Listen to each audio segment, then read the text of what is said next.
How are issues of justice and human rights playing out in this crisis?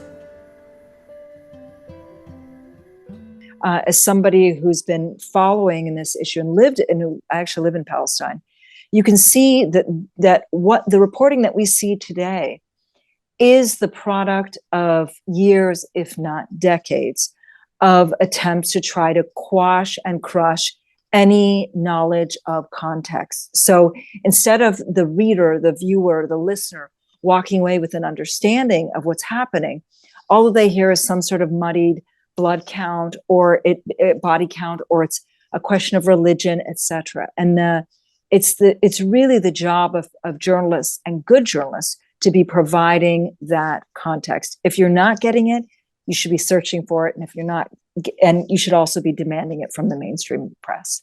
I mean, one of the things that's been, I think, true about at least the reporting in the US is if there have been two governments getting reported on, it's been the Israeli and the US government. There's not really a Palestinian governmental voice in this picture. And so one of the things that we have found, and it's played out in interesting ways in some of the cases I'm sure we'll discuss or that were in the films that we watched, is that there's this distinction between the lived experience of people on the ground who are experiencing what is taking place and then what the governments are saying.